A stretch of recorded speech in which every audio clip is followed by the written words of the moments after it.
A dwarven spirit cowers on the ground, trapped in the fear of her final moments. No, no, please! Help! Someone! Help! With growing horror, she turns her focus on something unseen, looming high above her. Looks like this is Lohar's place. Or what's left of it. The trembling of the dwarven spirit tells you the halberd in his hands may not be enough to withstand his unseen enemy. He glances behind him, searching for an escape. He drops the halberd and bolts behind some nearby rocks. Divine, save me! I don't want to die, please! I don't want to die! I don't want to die! The spirit screams and screams as something unseen tears into him.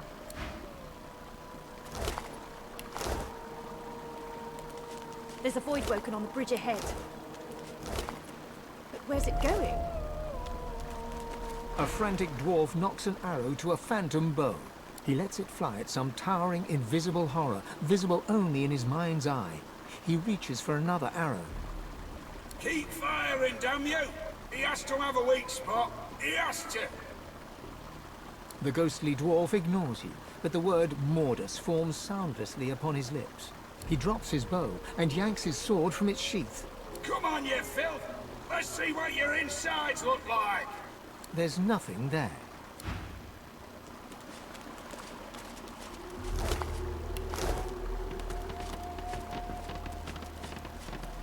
Good God, what's happened? You tried to make a break for it, from Fort Joy to the beach. You didn't make it. You died to the sound of your own echoing screams as the Voidwoken gnawed your bones. You tried to run. Your source collar was heavy around your neck. You slipped on the slick stone, and then they were on you, dozens of mouths feasting on your still living flesh.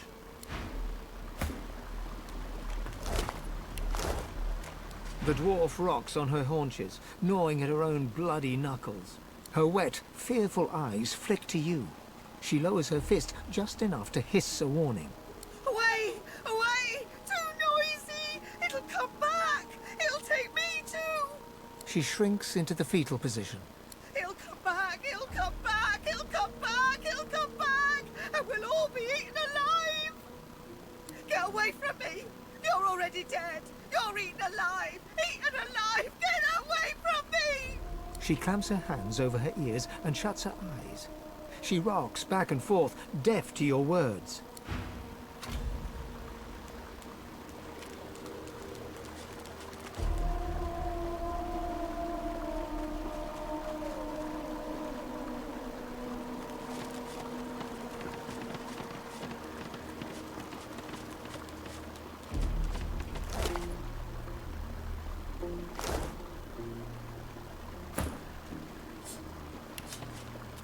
You keep your eyes shut tight, muttering rapid prayers to the Seven.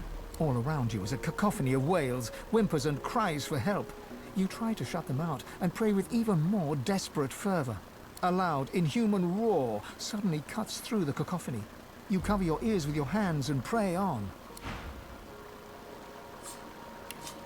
An ancient memory overwhelms you. You are no longer you, but you still sense Source saturating the air. More than you have ever felt before. You watch a figure stride through a cavern of amethyst and rose quartz. A man. No light touches this place, yet the stones and minerals illuminate his way. The man approaches a pearl sphere atop a pedestal. He lays his hands upon it, and Source rushes through his fingers, and you are thrust back into reality. The memory fades, but you still sense the Source the man has commanded, as if you'd possessed it for yourself.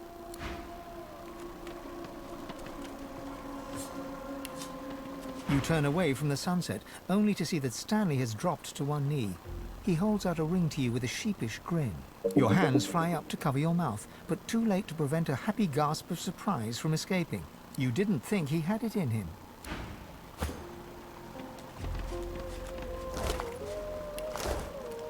Her gaze falls on you, a glimmer of awareness. She raises her hand as a greeting, or as a warning. The spirit takes a deep breath and bellows silently. A distant cry echoes along the cavern.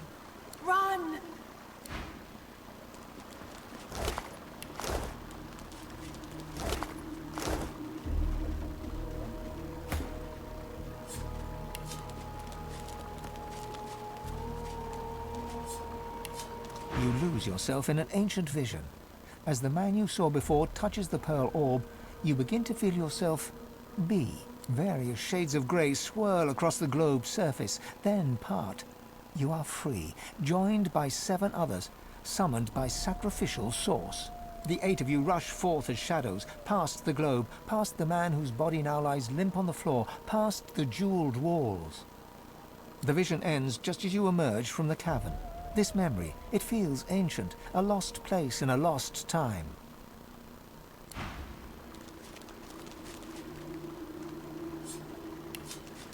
You fall into another memory. You emerge from the crystalline caves, past the orange rubble jutting from the ground, and rise above a shimmering lake. Surrounding the lake is a throng of figures, your worshippers, our worshippers. They will deliver your rightful power to you. You will be as gods. The mob drops to its knees as one. The shimmering lake, once placid, begins to boil and bubble, draining source from every supplicant. The past fades into the present. You see through your own eyes once again.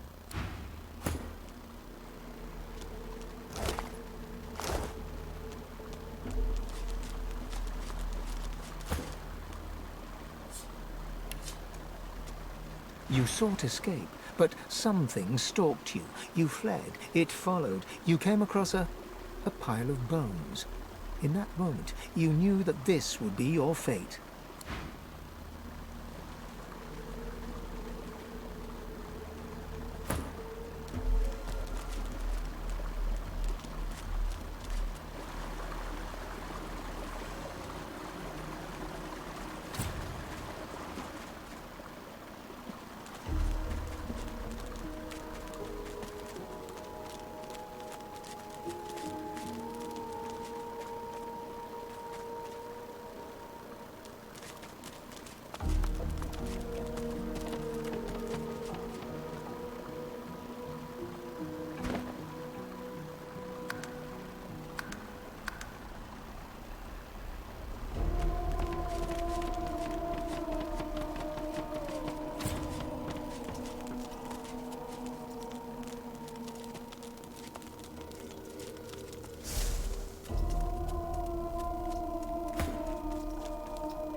Dirty claws off me.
Hurts, doesn't it?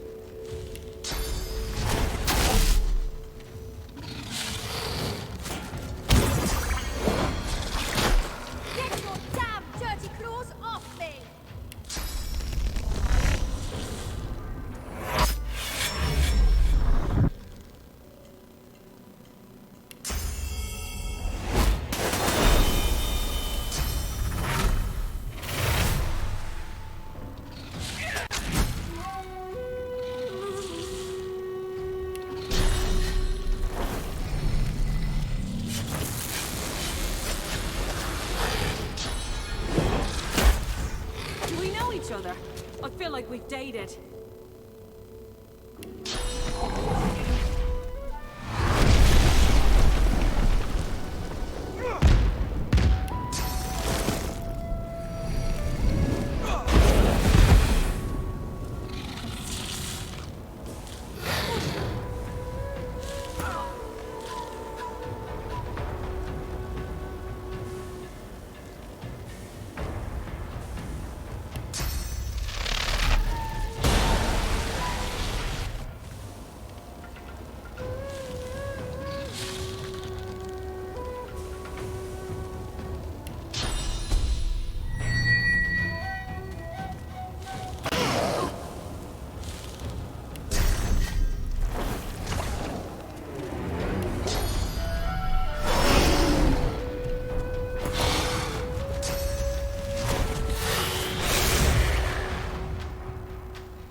Where the hell did they go?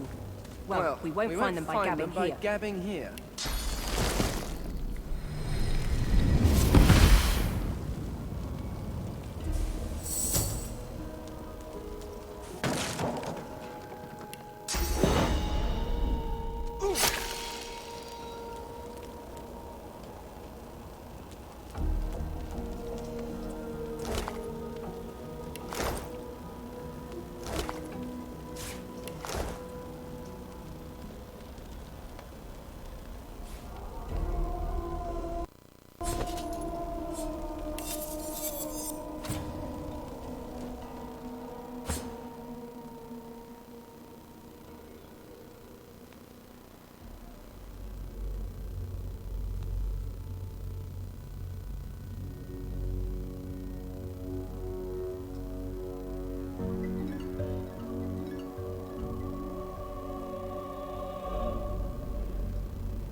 What's this? I found something.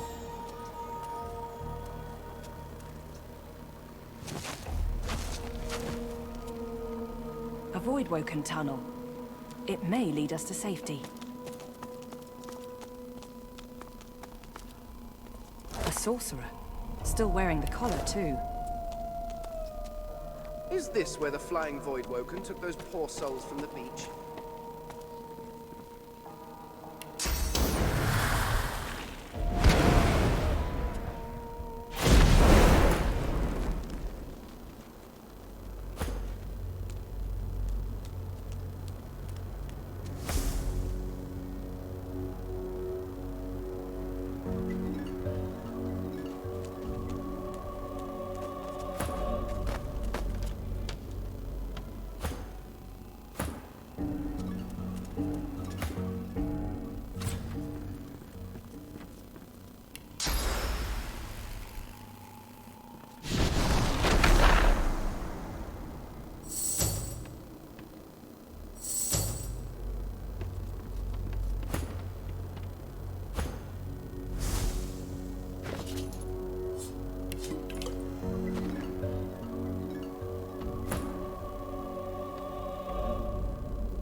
The spirit twists and turns in front of you.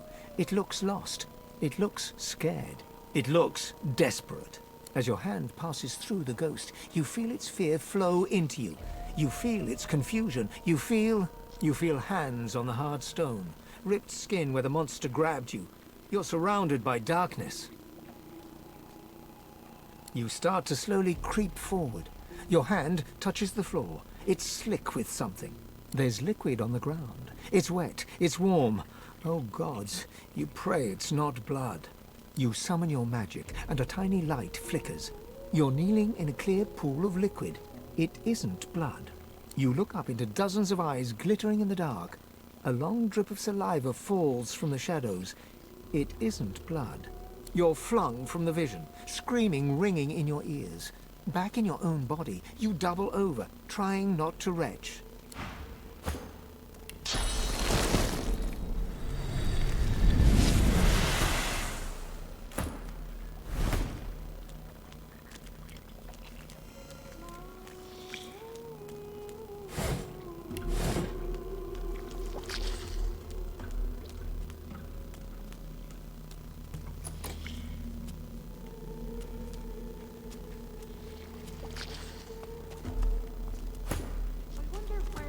Might be.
I can't hear nothing. Nothing but that voice. It won't stop, it never stops. The dwarf starts to sob quietly, with his hands pressed over his ears. The dwarf turns, startled by your voice. There's a look of panic in his rich blue eyes. Mordus? He was here. Locked away, waiting for Lohar. Then... The dwarf turns away and roars at a shadow. Oh, shut up! Stop! Please, just stop, please! He grabs your arm, pawing at you while his mouth moves silently. His blue eyes swirl, turning an oily black as you watch. You will die. You will all die.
The ghost sways from side to side, the firelight flickering through the shade of what he used to be.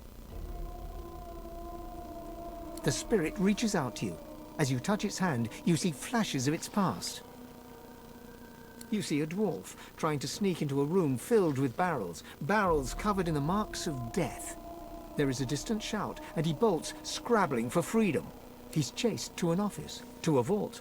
Guards are posted as he cowers inside, and you wait for word from Driftwood. But the words you hear aren't the words you expected. You hear the dwarf's voice, you hear whispers of violence, you hear the screams of your friends. The ghost pulls back, exhausted, and the vision fades. We nabbed Mordus trying to pitch a death fog machine. If I'd known this would happen, I would have just let him have it.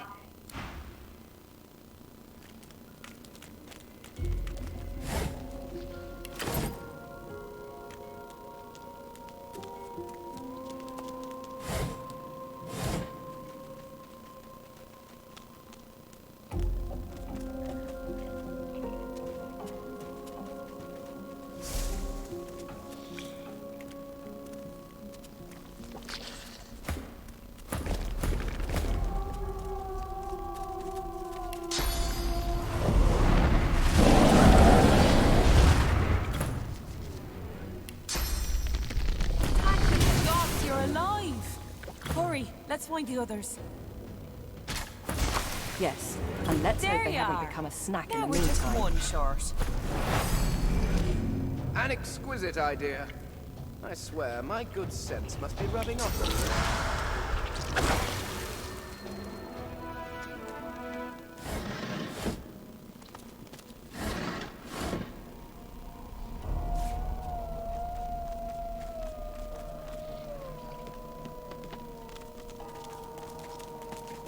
Together again, finally.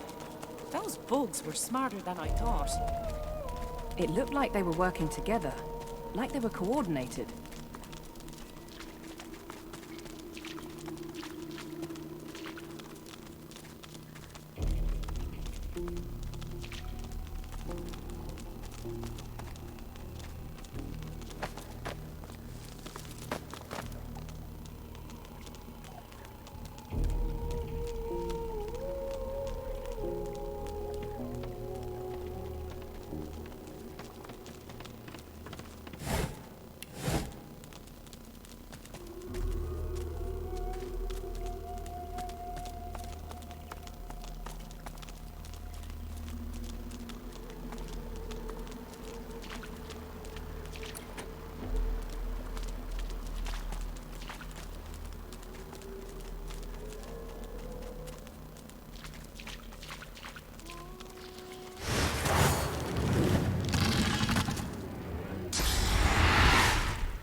run through the caves as fast as you dare in the gloom. The outraged screech of the Voidwoken is not far behind. You run straight into something, almost bouncing off of it. A gate. A locked gate. You frantically try to climb over it, but it's too high. Claws envelop you and drag you into the darkness.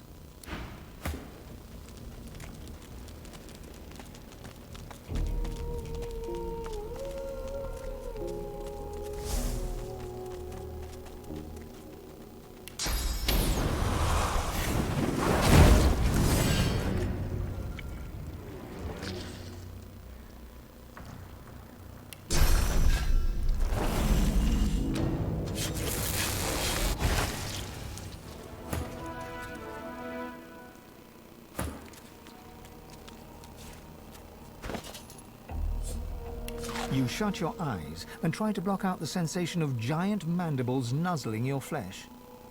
You hear it click-clack away. You daren't move, not after you saw what happened to the last one who tried to run. What do these things want? What's this? I found something.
The spirit stares at you, through you. When she opens her mouth to speak, her voice seems to drift to you from far away, as if half-dreamed. We keep the shipments here. That's what's meant for ships. It ends up in our carts, trundling away. Arks! The barrels are rolling all the way to Arks. And when they get there, the air will turn to screams. Dying, choking screams. It wafts on the wind. The black ring choked. Arks will choke. They will all choke. Mordus? A dreamy smile spreads across her face. You don't look for Mordus. She comes back to herself for the first time and looks you in the eye. Mordus looks for you.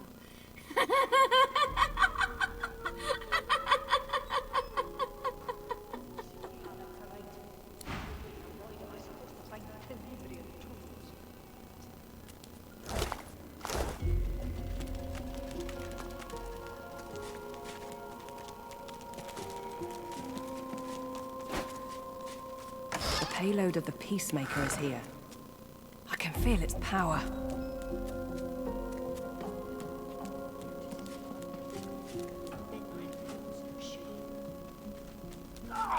This is impossible! The dwarven woman hums to herself as she works with total focus and concentration. Her ears twitch as you approach, but she does not turn to you. Yes. She turns to peer up at you, surprise and mistrust evident in her intelligent face. And what business is it of yours, outsider? She twitches, worry creasing her forehead as she begins to stammer an answer to you. I'm fixing... trying to fix up this delivery device. Same little beauty the Order used to wipe out the Black Ring with the side order of elves in the last war. But I've reached the end of my tinkering abilities. Not my fault. But only the original creator could fix it now, and she'll be along any day now. It delivers death fog, of course. This is a slightly modified version of what the Order used during the war. Queen Justinia's orders, of course. Can't really say any more than that to you. A lizard named a Hanig. Crazy smart, crazy all round, really. She should get here from Paradise Downs any day now.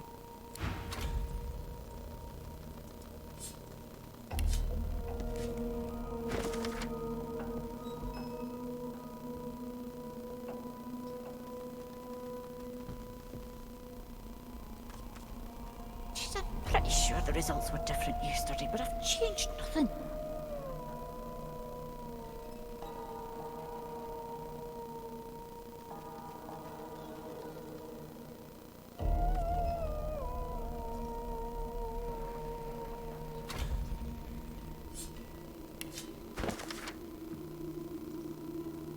Maybe? No. Maybe? No. Maybe? God, what's the use?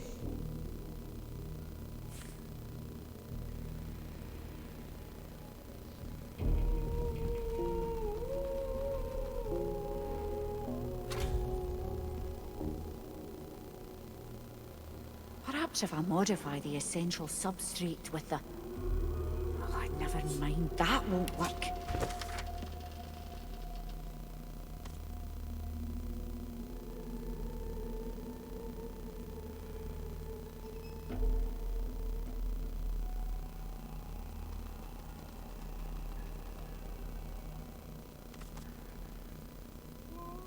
Even if the runes were glowing right, I still haven't sorted out the diagnostics.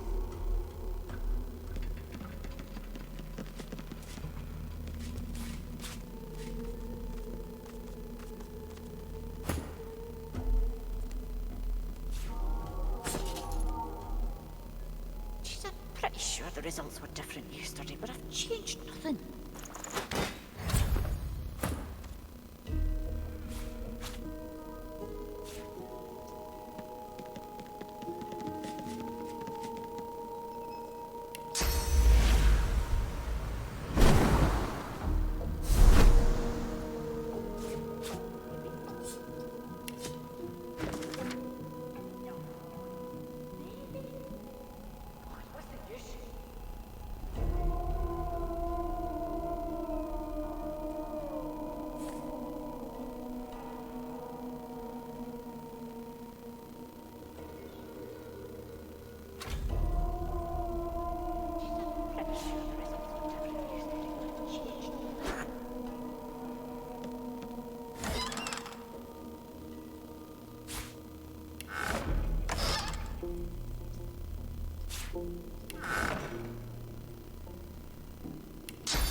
The thought of death fog gives you pause. A weapon like that should give everyone pause. There can be no justification in using such a weapon. Ever. This is no tool of war. It's an implement of the apocalypse. Such a weapon does not discriminate in which lives it takes. Nobody should have it at their disposal. A weapon of untold destruction? And you use this against your own kind, knowing it ends their existence? How efficient.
You made it all the way here, you creeping little maggots?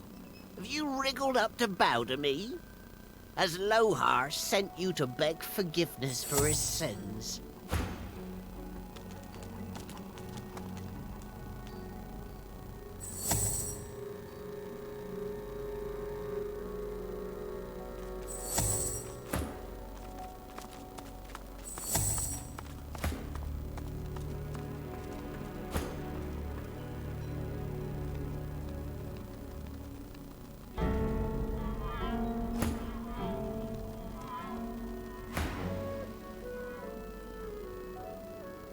My lord had faith.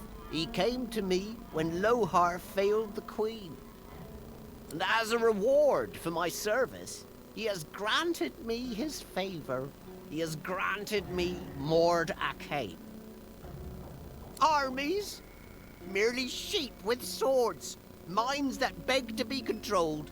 But Mord Akaim is so much more than the power to have those beasts slaughter each other. And it is mine. By the Lord's grace, the power is mine.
foresight to become Mordecai.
The Master Sorcerer throws up his pocked, cracked arms to defend himself as you step forward.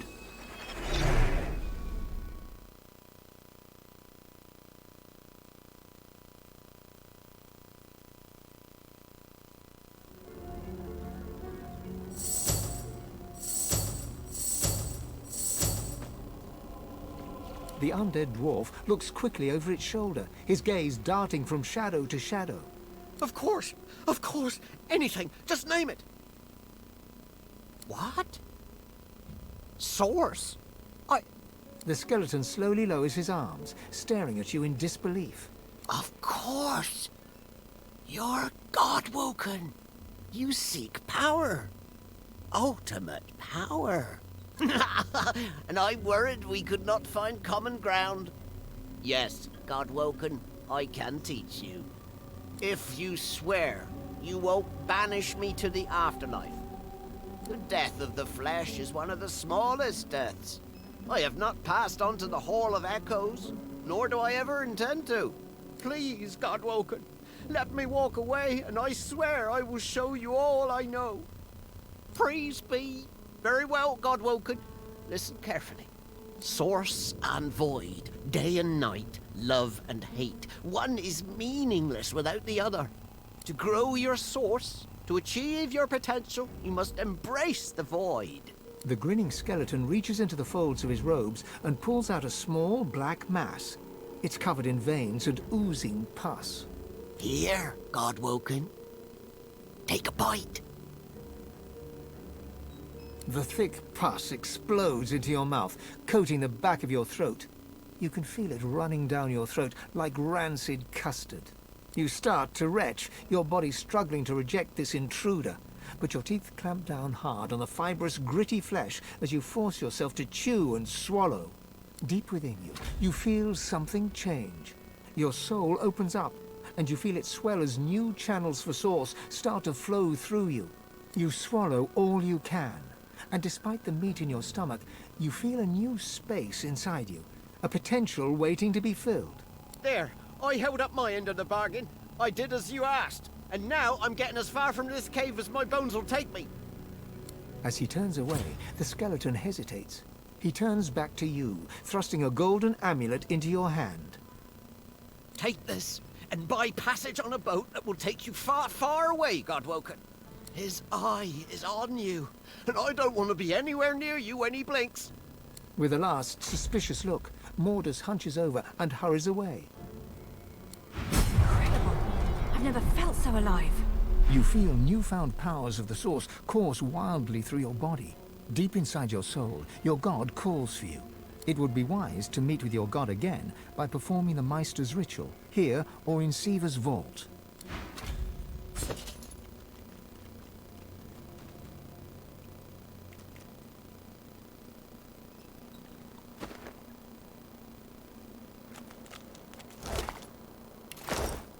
The ghost turns to you, her finger urgently pointing towards something unseen.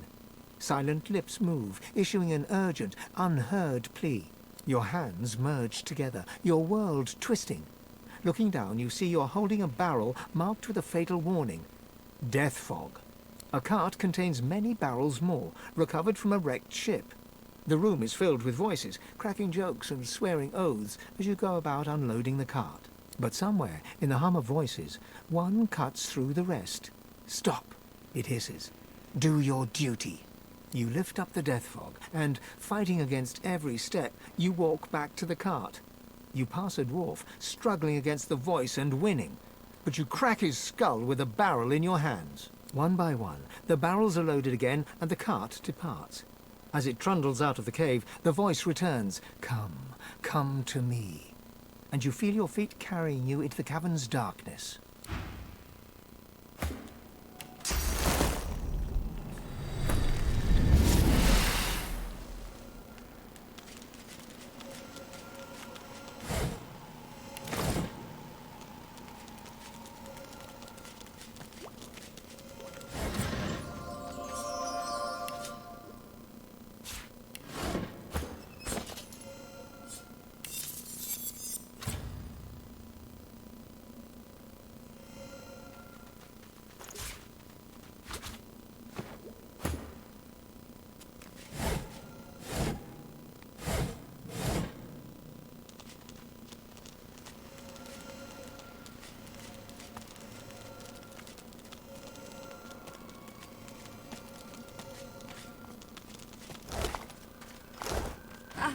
I'm so sorry.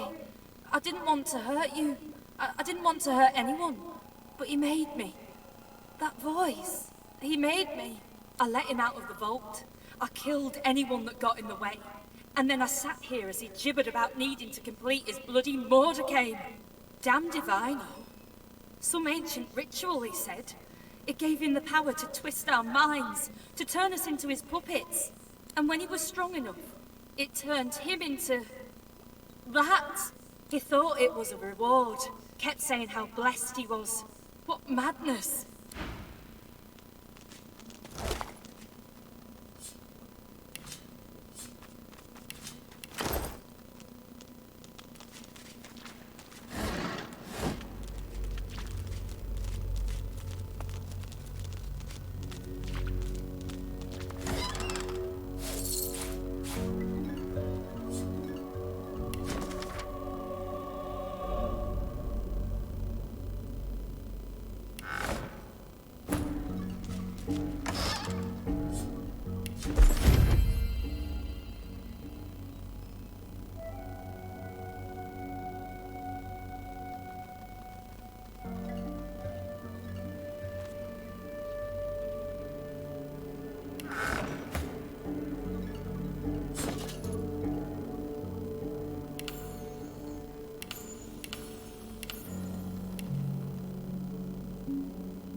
I found something!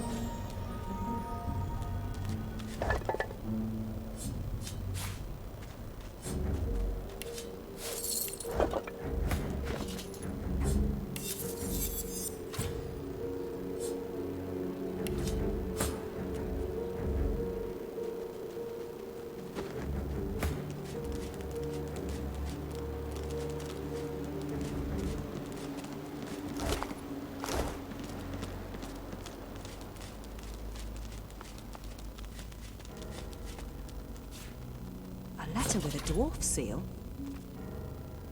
Fine paper. It looks important. The dwarves' royal seal? It couldn't be. Open it at once. This could be valuable.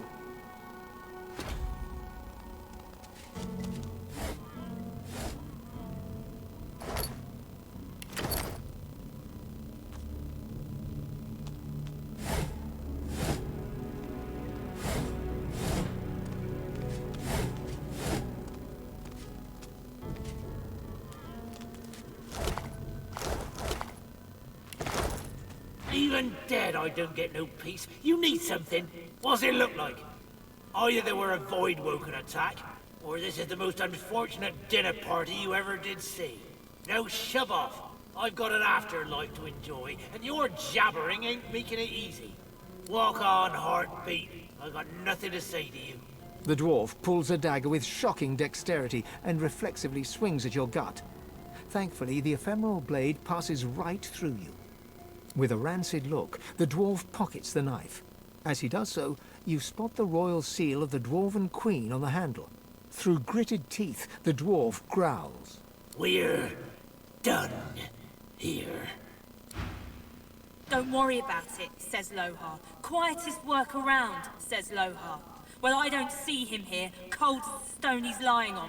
It will be fine, my arse. And here I was, the fool, believing him. The ghost swings a foot to kick its old body in frustration, but the boot sails straight through her corpse. Because it's his fault.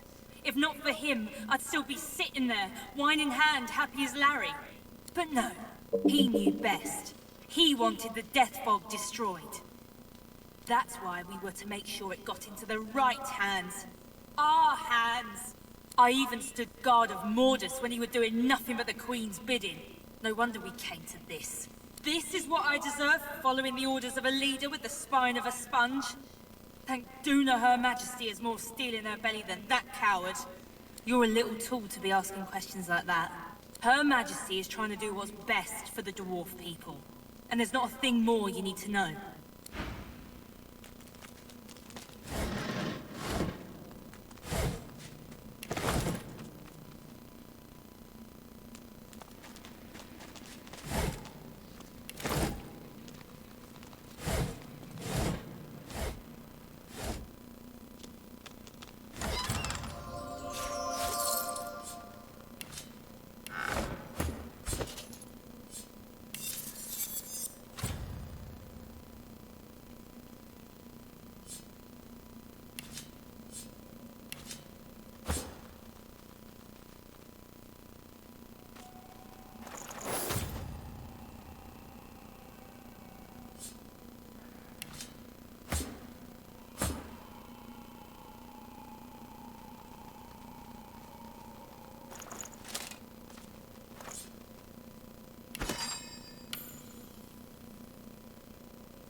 The lock's melting away. Mordus turned the key into an amulet. Cunning.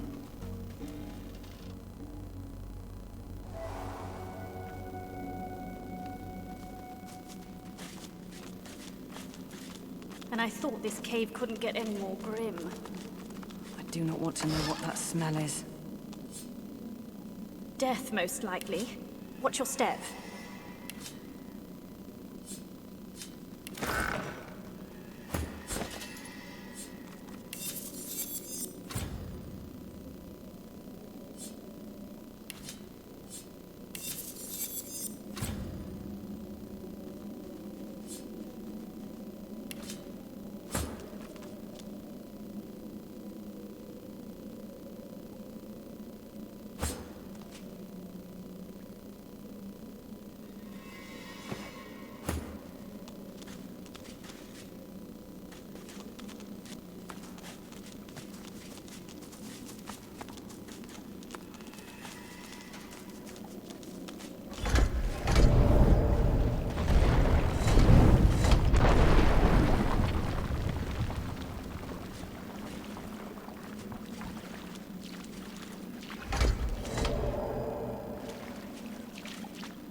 This must be the wreck of the Peacemaker.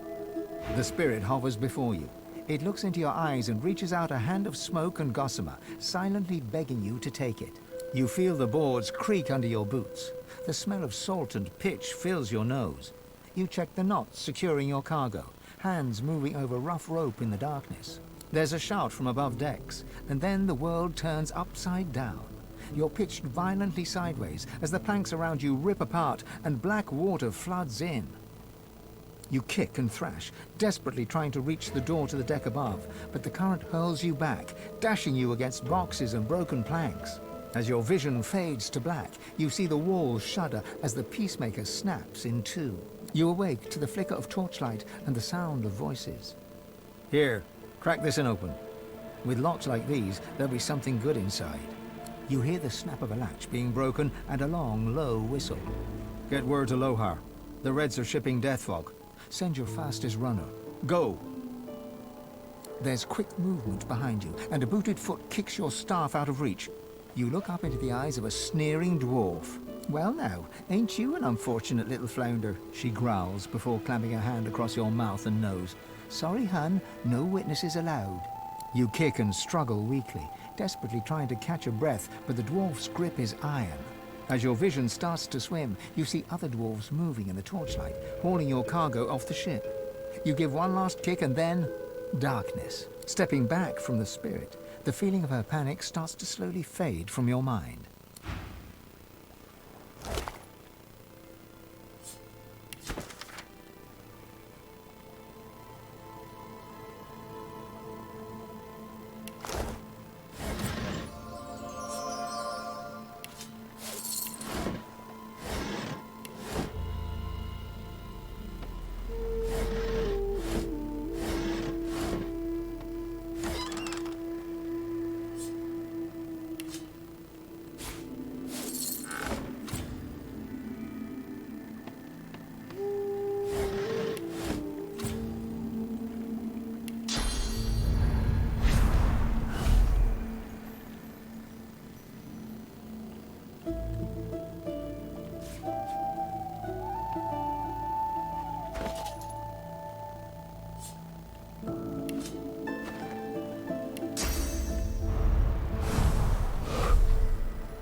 Lohar rubs his forehead beneath his hood and stares at the ground. As you approach, his face hardens and he stands at his full height. So? Lohar takes the amulet and turns it over in his hand. He pockets it matter-of-factly. What did you find in the cave? Dead, more dead, and Mordus with them. I owe ya. Whole realm owes you, really. But I'll do my best to settle that debt myself. Take this key. Nicked it from the Whites. It opens a chest in the Magister Barracks, second floor. Be careful getting at it. If they spot you, it'll be lights out. Should be some good stuff in there, though. Real good. I guess there's no hiding it now. It's like this. I didn't sign up to move death fog. Other weapons, even soul-forged weapons, sure. But death fog? Absolutely not. When we found the bomb on a Magister's ship, I was told to ship it to Arx along with the rest of the stuff. But I couldn't.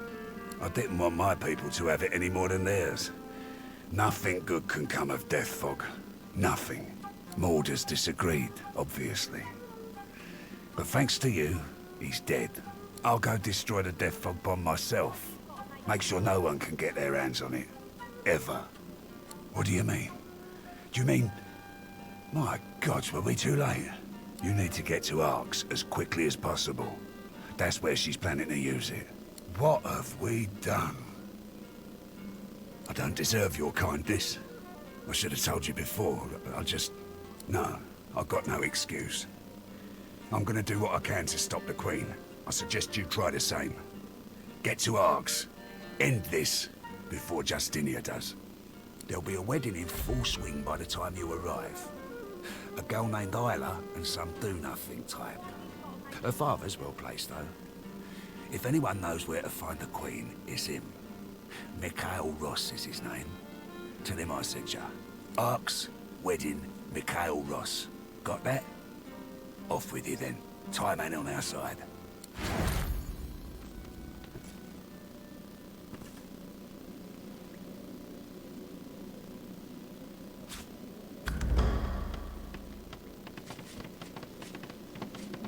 You can handle this.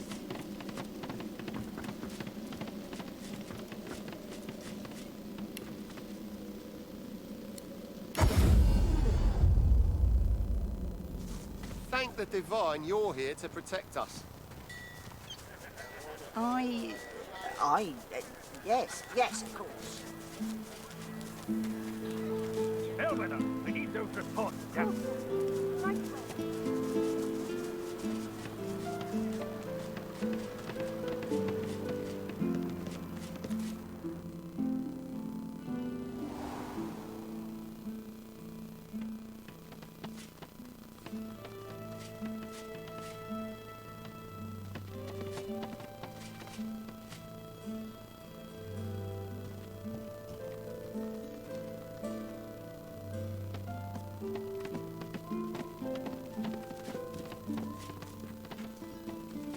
Head nodding drowsily, the Magister brings her voluminous sleeve up to her face. She sniffs loudly and suddenly jerks to attention, eyes red-rimmed with zeal, and something else. They won't take me unawares. I'm ready for anything. See? I haven't stepped in. Well, I'm ready. That's what matters. Vigilance! Head nodding drowsily, the Magister...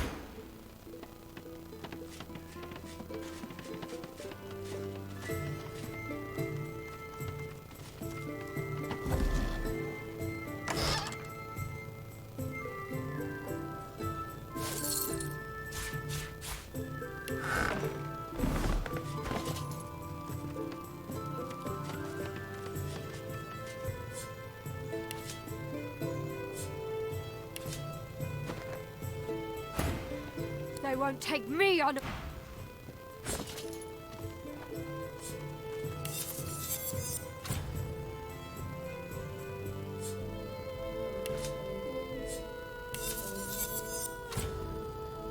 I'm on a break now, Yvette. You better not fall asleep on your watch again.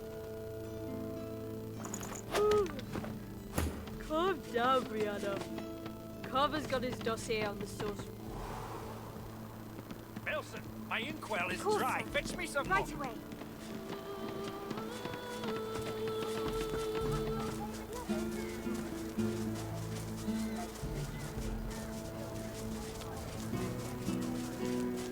It can't be far. All this damn work and nothing to show for it. Might as well have rotted in the death fog. What's even a point?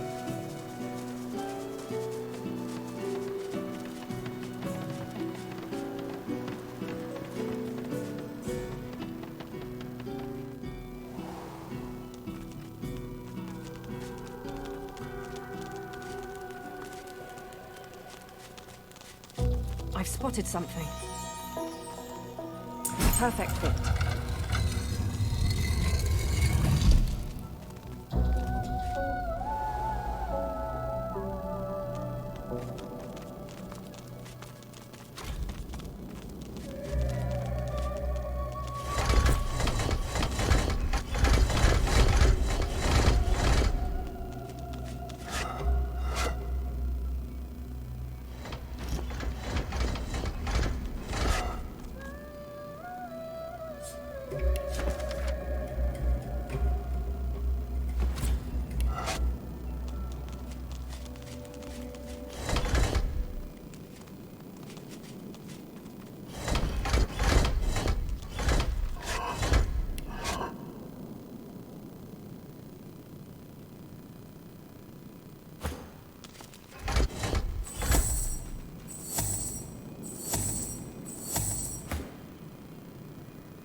You see an undead figure chained to a torture rack, bones glowing a sickly green, as if lit from within.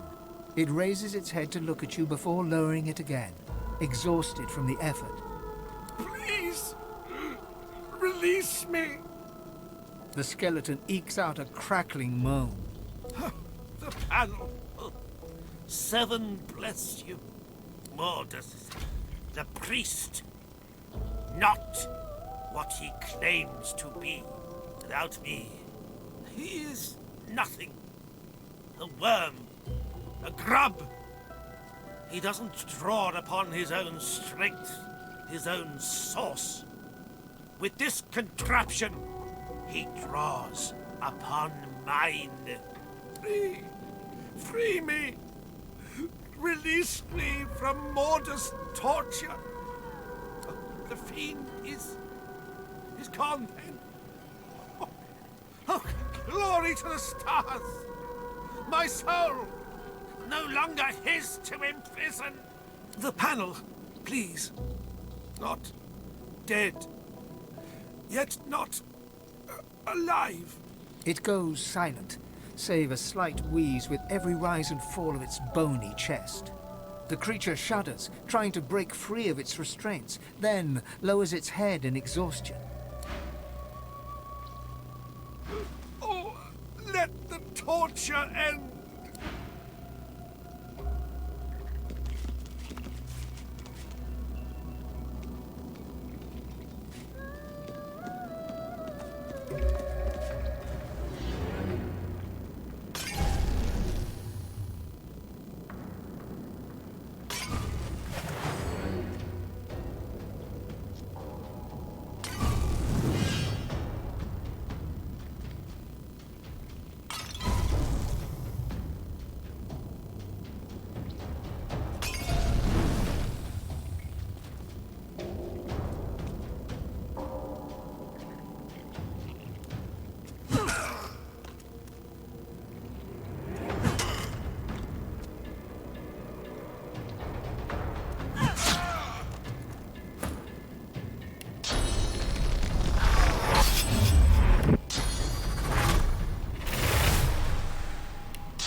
to none.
lost its mind.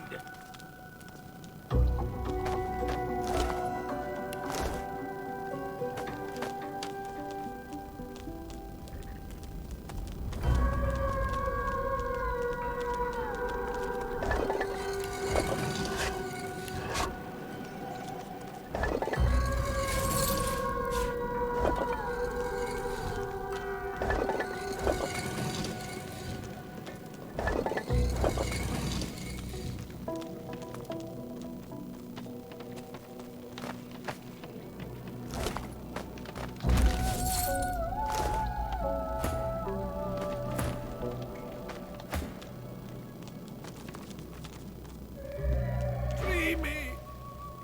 Free me!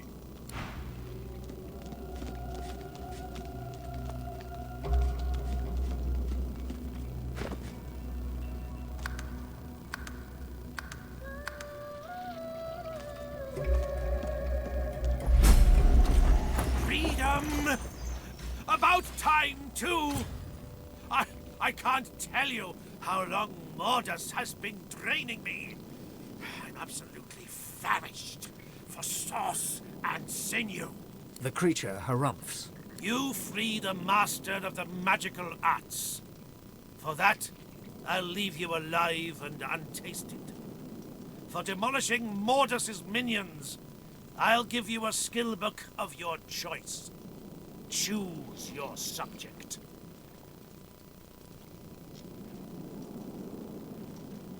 Good choice. Its wisdom might do you some good. Speaking of which, allow me to share some wisdom of my own. The undead creature bears 2 rows of broken, cratered teeth. Stay out of my way. Curse you, Mortis, and curse your blasted machine.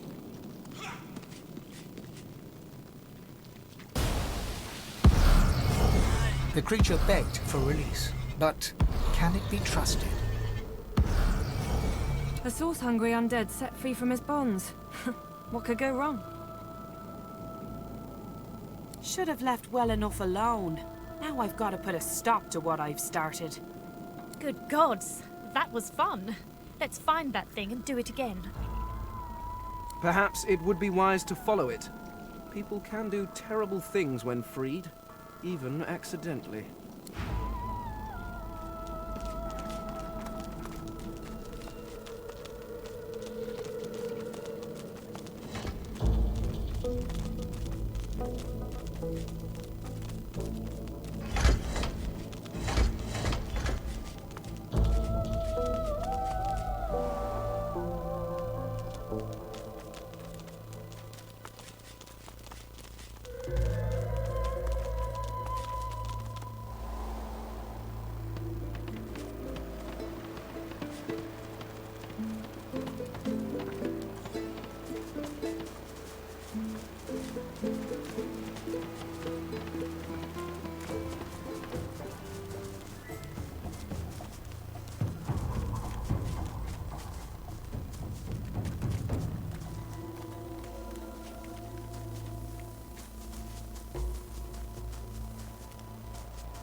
It smells like blood and death. I wonder what I've stumbled upon.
whelp! Where you hiding? Daddy's boy, where you hiding? Snake crawled round a pile of filth, puddle of sick dog's piss. My apprentice! I loved him as my own! Spoiled, irreverent, arrogant, treacherous pustule. I loved him as my own. I want his head in my hands. I want his head in the dirt, sticky with worms, picked to the bones by buzzards. Bring it to me! Bring it to me! Head of the dog, Garvin! Garvin! Spoiled like green milk, like a stinking egg. His hands were bigger than his head. He wanted and wanted, but didn't know enough. Never enough. He'll got the business, same as he did me. Rat. Pig. Dog. Find him. Feel his heart. Squeeze it dry. Squeeze it dead. Bring the head. Bring the head!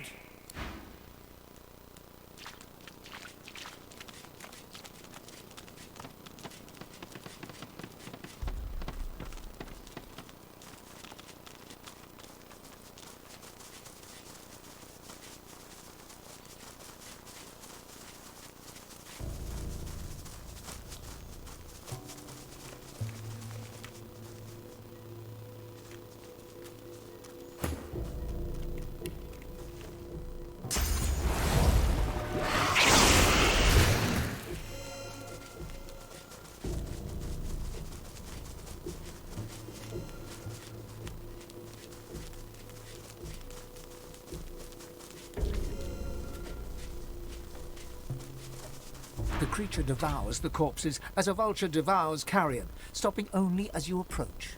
I have my freedom. You have your reward. Do you not recall my warning? He drained me.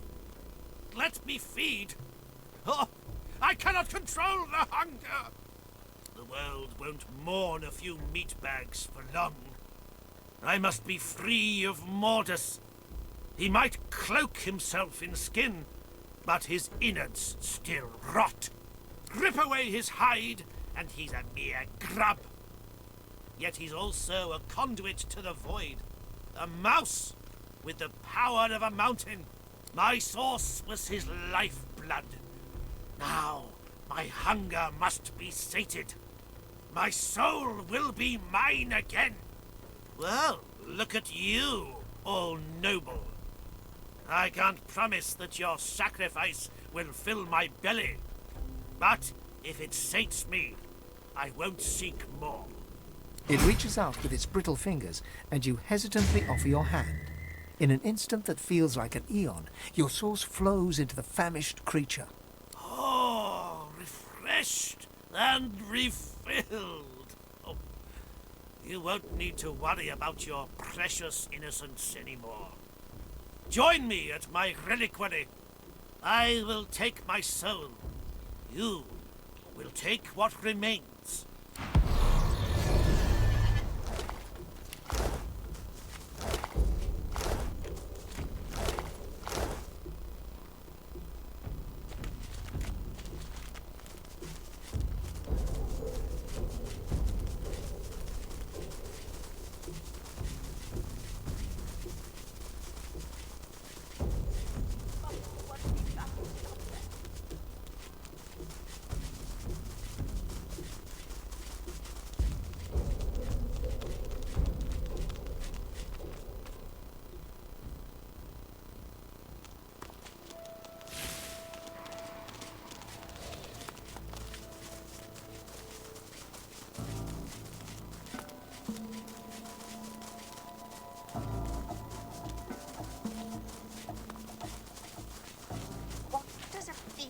Crave more than a flame.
As you suck the smoke deep into your lungs, your vision starts. As the world fades away, you lose... As you suck the smoke, as the world fades away... As you suck the smoke deep... As the world fades away... As the world fades away...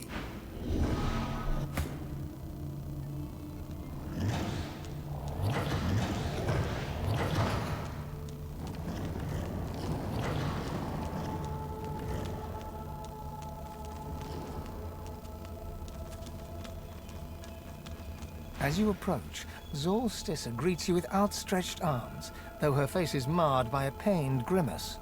My. How you positively brim with sauce. No wonder, after all the adventures you have had, all the things you've had to do. Oh, it's naught but a chill. Bit drafty in your soul, that's all. You should...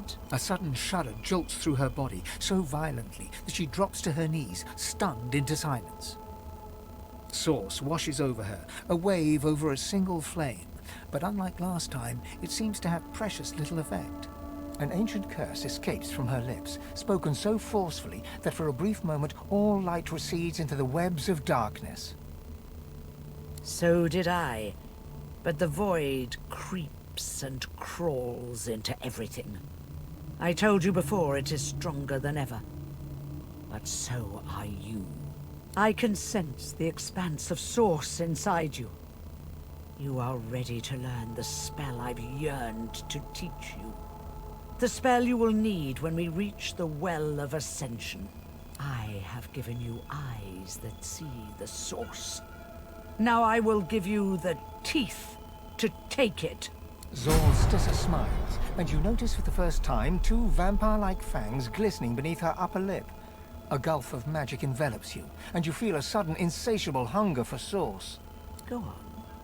I am here for you. Give in to your hunger. Yes. Relish in your lust for power, just like a god should. Go on. Devour me.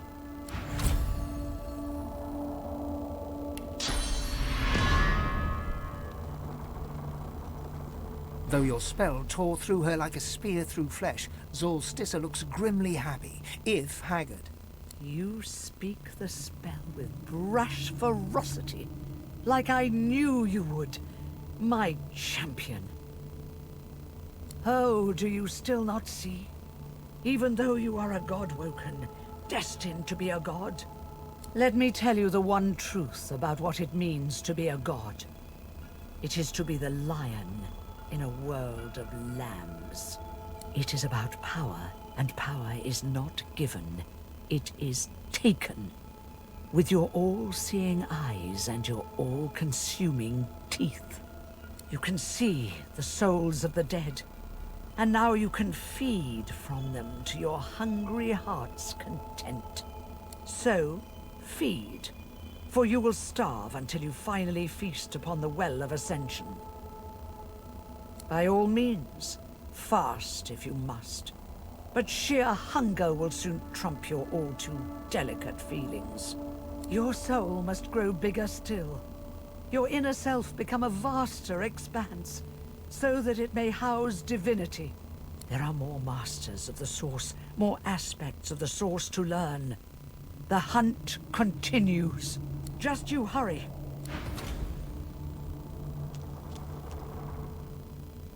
You seem different.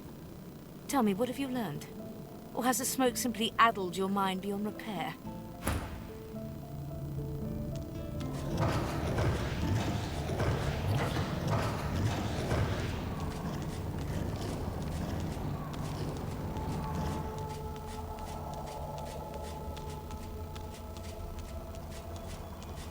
As you approach...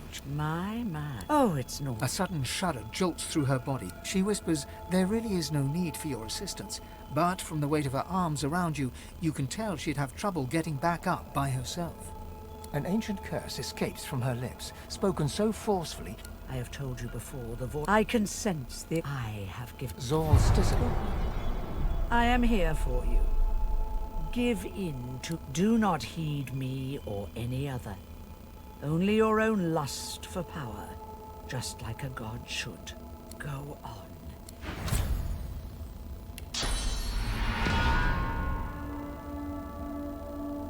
Though your spell taught... You speak the spell with brash ferocity. Oh, do you still not see? There is no such thing as too much of your wild abandon.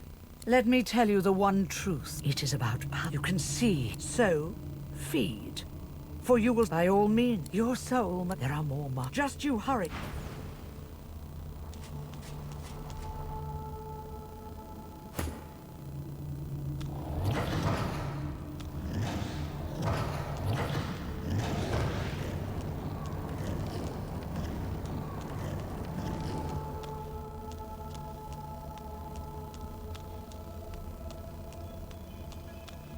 As you approach... My.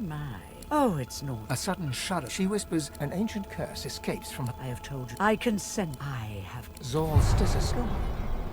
I am here. Do not go on.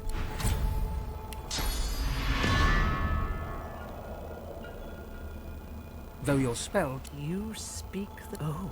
Let me tell you. It is about... You can see, so feed. By all means, your soul. There are more marks. Just you hurry.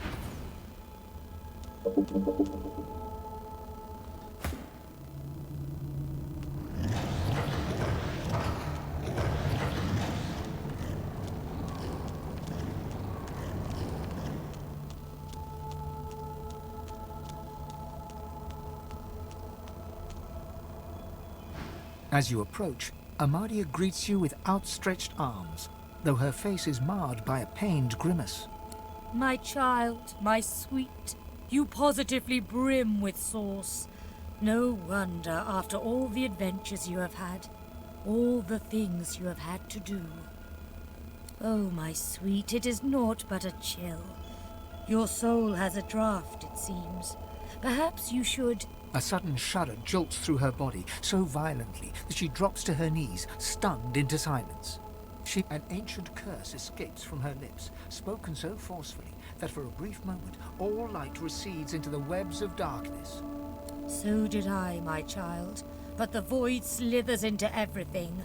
I told you before it is stronger than ever, but so are you. I can sense the expanse of source inside you. You are ready to learn the spell I have yearned to teach you. The spell you will need when we reach the Well of Ascension. I have granted your spirit eyes with which to see the source. Now I shall grant it teeth with which to take it. Amadia smiles, and you notice for the first time 2 vampiric fangs glistening beneath her upper lip. A gulf of magic envelops you, and you feel an insatiable hunger for source. Go on. I am here for you. Give in to your hunger. Do not heed me or any other, only your own lust for power, just like a god should. Go on, my sweet. Devour me.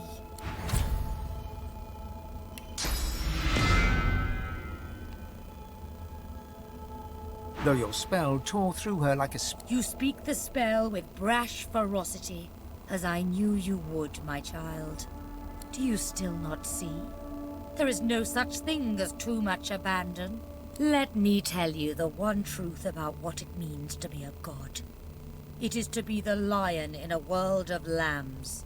It is about power, and power is not given. It is taken, with all-seeing eyes and all-consuming teeth. You can see the souls of the dead, and now you can feed from them to your hungry heart's content. So feed, my sweet, for you will starve until you finally feast upon the Well of Ascension. By all means, fast if you must, but your hunger will soon trump your all-too-delicate feelings. Your soul must grow bigger still, your inner self become a vast expanse, so that it may house divine power. There are more masters of the Source, more aspects of the Source to learn. The hunt continues, my child.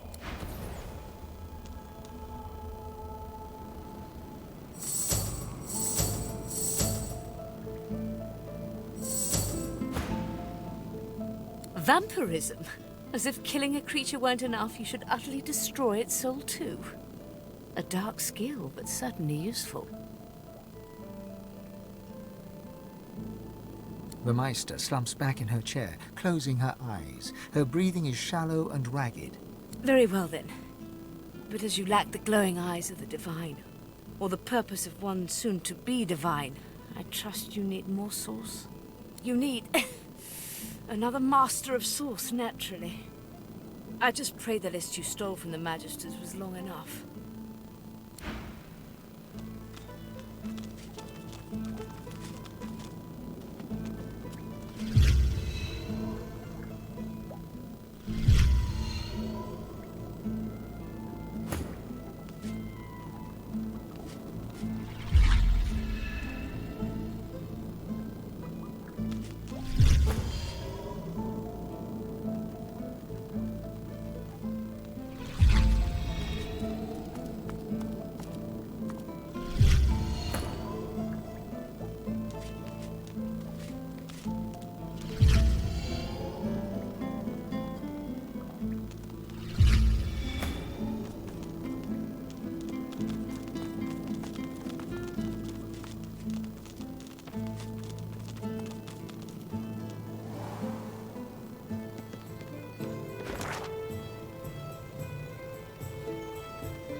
What is it? I have a lot on my mind. What are you doing with that? Hand it over. That's my property. He quickly reads over the letter, as though making sure nothing has changed. Good you brought this to me. I'd hate to think what might have happened to you if you hadn't. That's right. Lost one of my best lads, Anhar. Didn't get Jalia's body back, though. Maybe one of them beasts took her like they did the sorcerers. Well, I reckon that's good news. Poor thing. She'll be back in time. She and Anhar were sweethearts. We will, once the Reds turn down the alarm a bit. They're jumpy as all hell for the moment. Won't do anyone any good to raise a ruckus now. Whatever needs doing. Isn't that obvious? Don't insult me. I wouldn't expose my people like that. But if you find out who did it, shake their hand for me.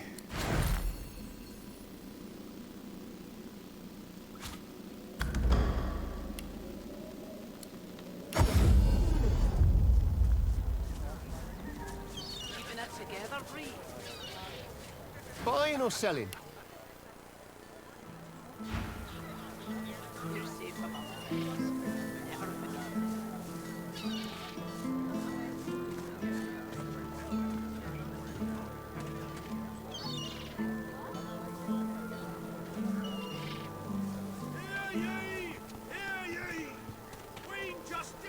executes 2 dozen noblemen for insubordination.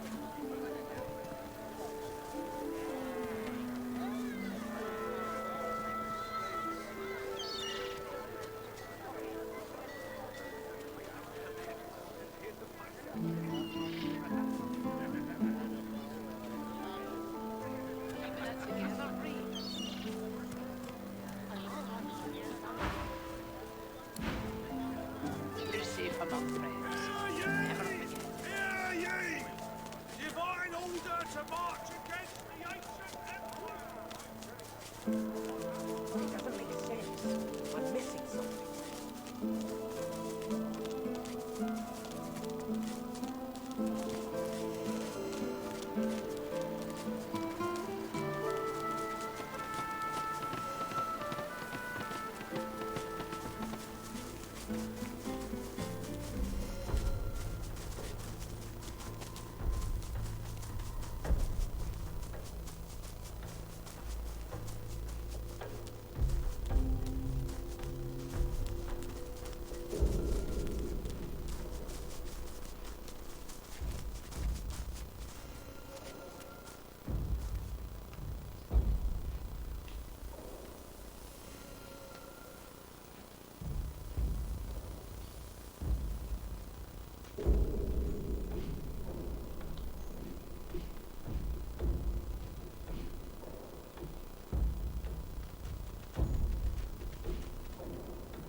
Quercus, that squirrel, was it a night of dread?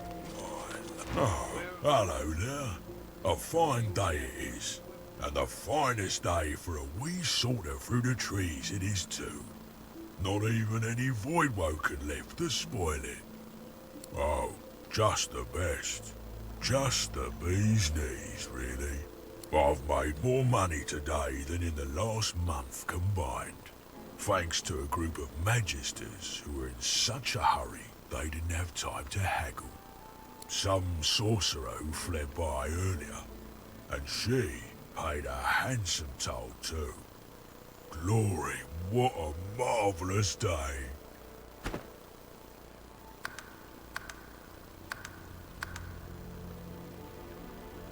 Whoa, not so fast. I do try to be nice about it and all that. But this bridge is Marge's business. Since it is such a fine day, I can let you pass at a discount if you entertain me with tales of valiant voidwoken battle. Otherwise, full price.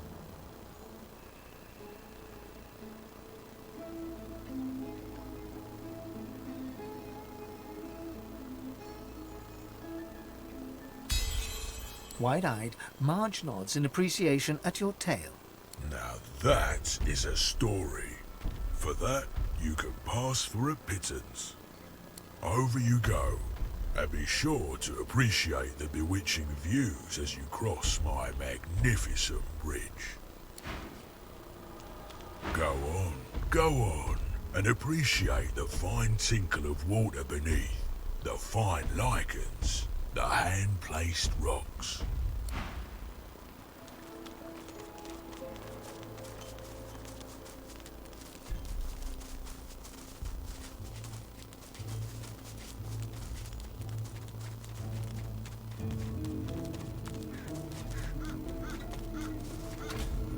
I see a cage, and there's something in it. In the darkness of the woods, you spot a man overlooking a cage that holds creatures crept from a nightmare. Despite the all-too unsettling nearness of these horrors, he looks poised, regal even, and wholly at ease. Go on. Step in from the shadows. Let's have a look at the wanderer lost in the woods. There is much weakness in the revelation. What upper hand you had, you've lost.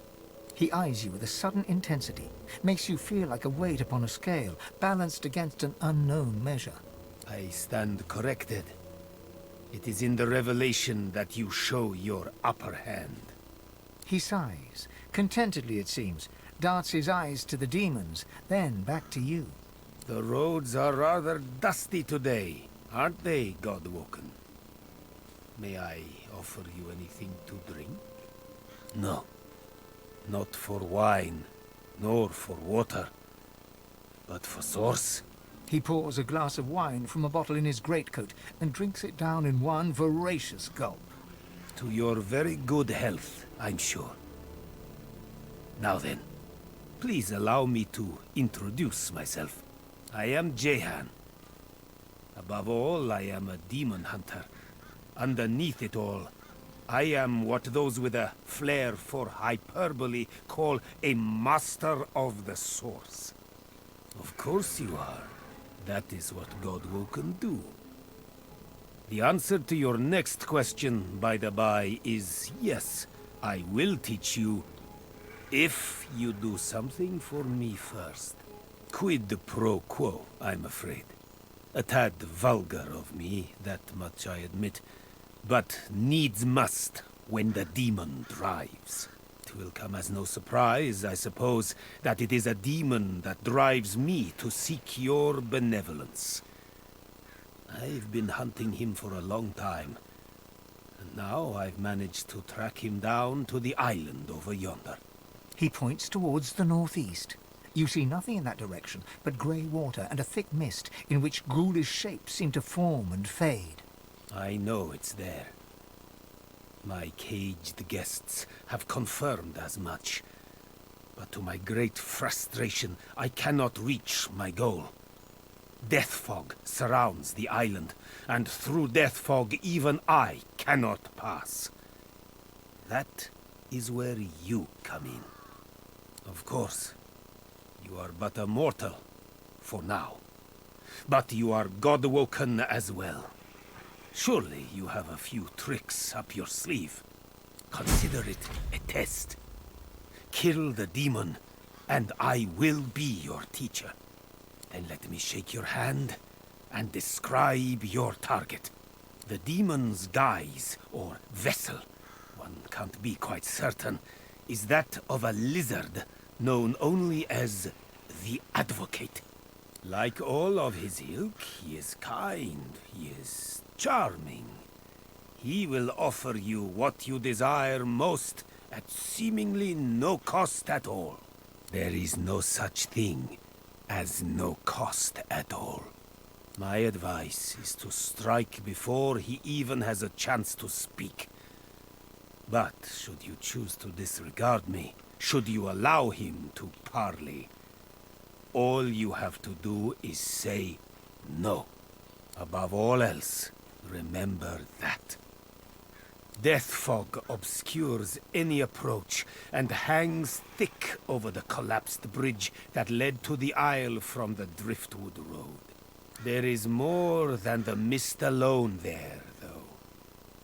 Magic that evades my eyes. I also spotted a sloop further down the shoreline. But of course, a quiet afternoon's boating trip will be quite ruined once one hits death fog-shrouded waters.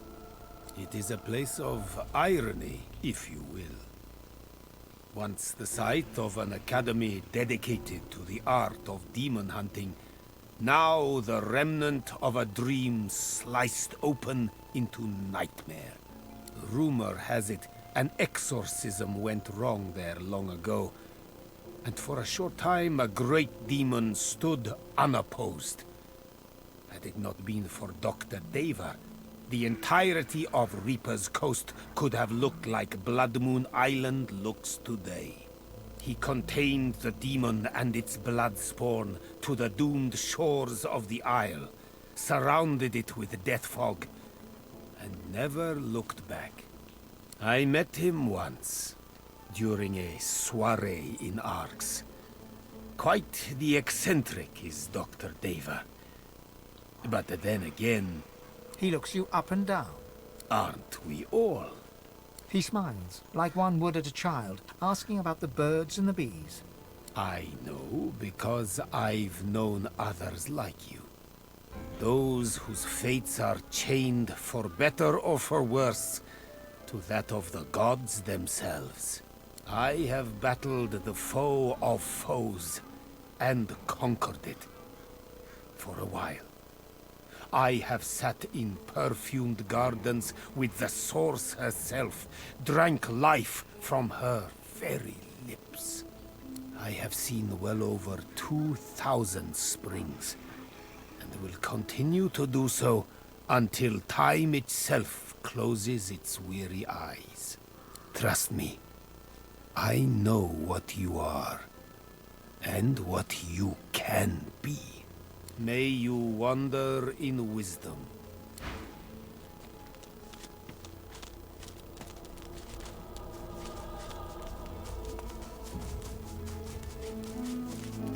The creature rubs its clattering hands together. It's about time. My soul rests inside the reliquary. I need but a drop of your blood to open it.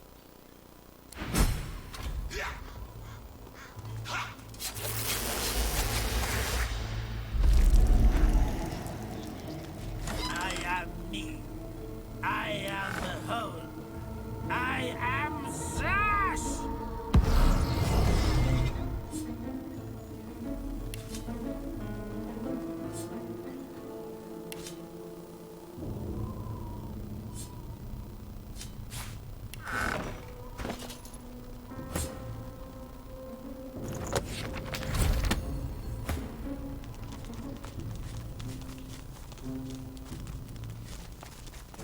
Magisters!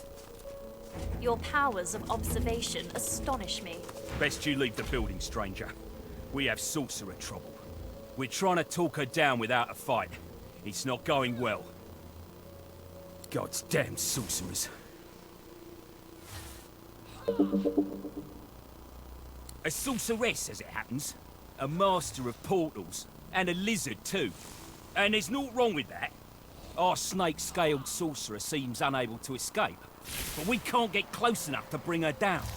We chased her clear across the country, and she's left devastation in her wake. We expect a Voidwoken attack here too, at any moment. That, or worse.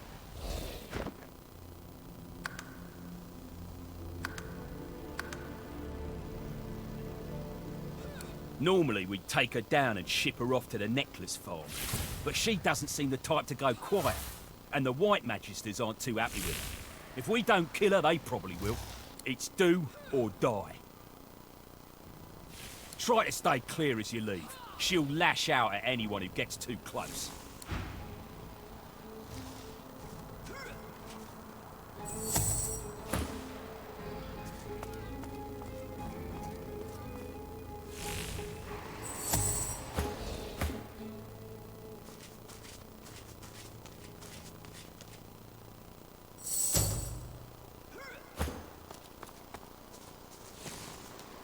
Come quietly, sorcerer.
masters are dead.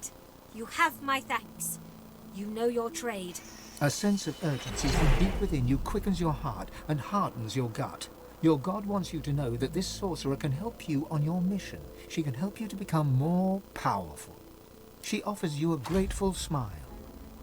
She gives you a long look, considering the request. You have proven yourself a friend at least, but you must prove your heart. I'll ask one more thing of you. I left my apprentice, Gwydion Rince, at the Black Pits. He is with his family. They are in danger. Help them, and I will help you. I should be most grateful.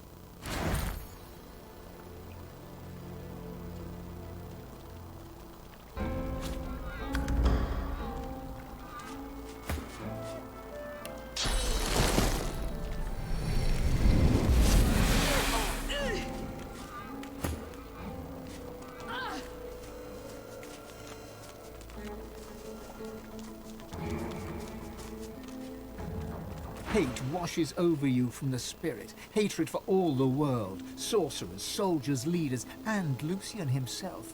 Especially the Divine, who died and left us all alone.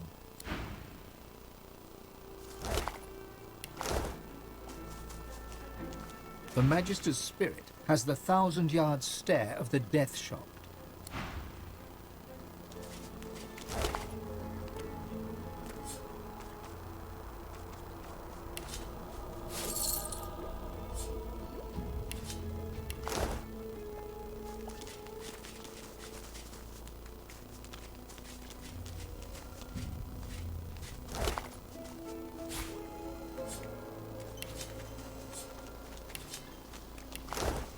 A wave of resentment washes from the spirit before you. An adult life spent in service is rewarded with a forgotten death, out here in the middle of nowhere.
What's this? I found something.